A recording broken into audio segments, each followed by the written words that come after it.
everyone, it's an honor to be with you again. Welcome to this English edition. Let's first set the headlines. Facing the persistent security problems occurring in the Eastern DRC, concerned parties are called upon to respect the agreement signed in Doha, Qatar and Washington so that the region may regain peace. These are the words of Prosper Bazombanza, Vice President, upon his return this Monday from the mission in Uganda, where he represented the head of state Evariste Ndayishimiye in a summit of heads of state and government, member countries of Great Lakes region.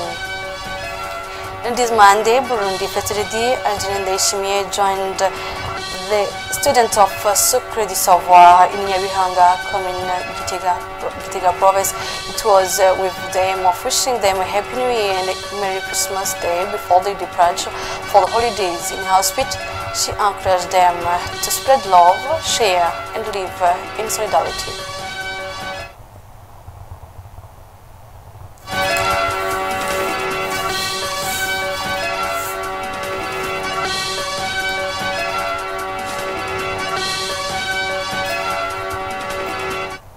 Welcome again, I'm Marcel Kamakama. Details now. Burundi Vice President Prosper Bazombanza participated in the Heads of State and the Government Summit of the International Conference of Great Lakes Region that took place in Uganda. Prosper Bazombanza has recalled that Burundi stands for good neighborliness and respect for sovereignty. And facing the persistent insecurity occurring in the Eastern DRC, the concerned parties are called upon to respect the agreement signed in Doha, Qatar and Washington so that the region may regain peace. These are the words of Prosper Bazombanza, Vice President, upon his return this Monday from his mission in Uganda, where he represented the head of state Evariste Ndayishimiye in the summit of heads of state and the government member countries of Great Lakes region. And this Monday, Burundi First Lady Angeline Ndayishimiye joined the student of Sucre du Savoir in Nyabihanga commune, Gitega province. It was with the idea of wishing them a Happy New Year and a Merry Christmas Day before their departure for holidays. In her speech, she encouraged them to spread love, share and live in solidarity. Details. The Christmas and New Year greetings ceremony took place at Sucre du Savoir School located in the Nyabihanga commune of Gitega province. The governor of Gitega, Liboire Bigirimana, expressed his gratitude to the First Lady Angeline Ndayishimiye for his special attention to this institution, which he described as a model school in the region. The school's headmaster also thanked the First Lady for her ongoing commitment, noting that no major challenges had been encountered since the school opened and that the first term evaluations had gone smoothly. Before offering advice to the youth, Angeline Ndayishimiye thanked a citizen from Niger for his contribution in providing science textbooks, as well as the People's Republic of China for its continued support for the country's development. She emphasized that this day was a time for joy, sharing, and celebration.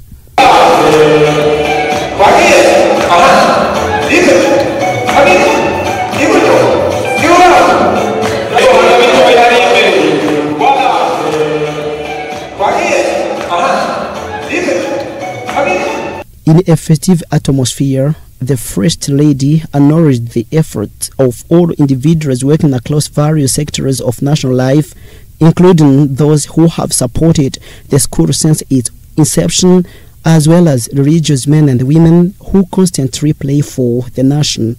Students who performed the sketches, notably in Janice and Herbe style, and on the theme of menstrual hygiene, she encouraged them to cultivate love for one another and to practice solidarity. Looking ahead to the release of results scheduled for tomorrow, she urged the students to remain hopeful, even those who may not be satisfied with their performance, and to work harder during the second term. On this occasion, various gifts were distributed to the students, including school supplies, cooking oil, and beans. The ceremony was graced by the presence of natives from the region, along with educational and administrative officials from the commune. Sacre du Savoir School officially opened in 2025. In the Congolese facility, Denise Nyakeru's Foundation provided assistance in food and clothes this Monday to Congolese refugees recently settled in the Musuma camp located in Rwigi Commune. Nadege Kubiha, representative of the Denise Nyakeru's Foundation, said that those refugees that their country will stand by them in these difficult times. Dorinda Chaisaba was there. Assistance provided by Denise Nyakeru Tshisekedi Foundation to the refugees of the Musuma camp who fled the crisis in Eastern Democratic Republic of Congo consisted of food supplies such as rice, flour, sugar, and other basic necessities. The governor of South Kivu province, Jean-Jacques Purusu Sadiki, conveyed to the refugees the greetings of the President of the Republic, Felix Antoine Tshisekedi Chilombo. He expressed his compassion for the difficult conditions in which the displaced people are living and reassured them of the commitment of the Congolese government to do everything possible to assist them. Governor Purusi also praised the hospitality of Burundi in hosting Congolese refugees, describing it as a strong symbol of cooperation and friendship between the two countries. For his part, the representative for the United Nations High Commissioner for Refugees, UNHCR, Innocent Chubuka Sangara, said that his mission was to assess the humanitarian situation prevailing in the camp, assured that UNHCR would remain alongside the Burundian government to support it in managing the situation.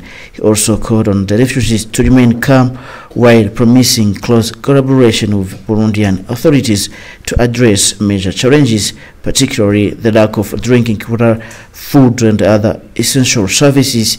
The Denise Nyakeru Tshisekedi Foundation was also represented at the event. Its delegate, Nadege Kubiha, conveyed the greetings of the First Lady of DRC and proceeded with the distribution of humanitarian assistance consisting of food items including rice, flour, and sugar, as well as non-food items such as clothing. Meanwhile, the representative of the youth of Uvira territory drew the attention of the authorities to several difficulties faced by refugees, including the lack of health care facilities, maternity services, and insufficient medical supplies. It should be noted that since its creation only 2 weeks ago, the Musuma refugee camp has already welcomed more than 9,000 Congolese refugees. This Monday in Bujumbura, the activities of validation workshop of the National Employment Policy Document 2026-2036. Gabriel Nizigama, Minister of Civil Service, indicated that it meets with the international standards and complies with the region of Burundi. Jivande Shime has more. The national plan to create and increase employment in Burundi for the period 2026 to 2036 is coming to replace the existing plan since 2014 that was prepared by the government. The ministry in charge of labor affairs has said that this is a plan that is in line with the national vision that directs Burundi to become self-sufficient by 2040 and to achieve high levels of development by 2060.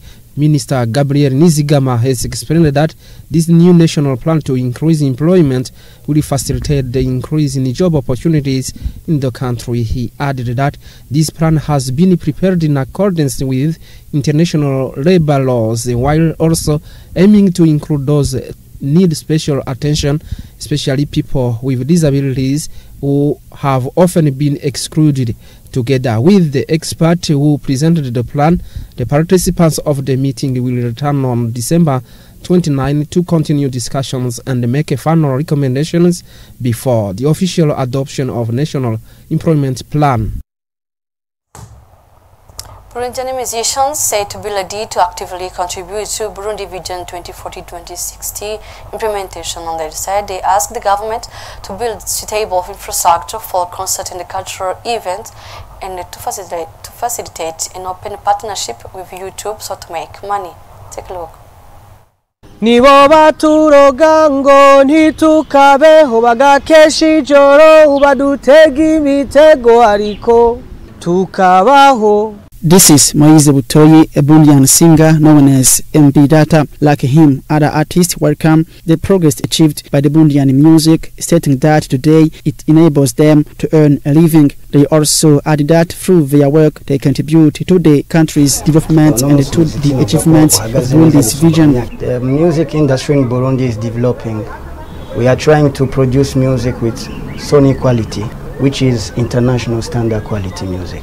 This view is shared by MB Data, who affirms that, unlike in the previous years, music now allows them to make a living. Regarding the vision, Burundi, an emerging country by 2040, a developed one by 2060, event planner Arenova Irambona points out that music plays an important role in achieving this vision. According to him, the population can easily understand this vision through songs as they facilitate awareness raising and education. Within the association Amicale des Musiciens de Burundi, it is confirmed that Burundian music has significantly evolved compared to previous years. Bright Olivier Ndayishimiye, president of the association, stated that the fact that Burundian artists are invited to perform at concerts abroad is a sign that the Burundian music industry is progressing. However, he notes that other measures are being considered to ensure the proper development of this sector. The head of state, Evariste Ndayishimiye, during the ceremonies of the event known as Ingidabutsi Day, praised the fact that Burundian music has reached an encouraging level and they can contribute to the country's development. He indicated that in the past artists were considered as bandits, but today they are valued. For him, artists are entrepreneurs because they create wealth. Despite these progresses, there are still obstacles in the music sector in Burundi. We don't have public places to host concerts. Most of the places are private and they are expensive for us. We'd like to ask to the people in charge, especially the government, to help us to get access to some public places for concerts. Among the challenges mentioned by MB Data is the fact that Burundi doesn't yet have a YouTube license, which prevents artists from monetizing their productions. Burundian artists therefore call on the government to do everything possible to find the solutions to the problems they face. They believe that the country could benefit from this, as if YouTube paying Burundian artists, Burundi would earn foreign currency. Moreover, by organizing more concerts, artists would also contribute through the payment of taxes. From music, let's move to sport. End of the handball championship organized at the Virunga province level this Sunday. Out of 18 clubs that participated, 6 managed to qualify for the final phase, that is Virunga Handball Club in the senior category, Avenir Club for the under-18 boys, and the Fleur du Nil Club for the under-18 girls. Gordy Gatogato has more.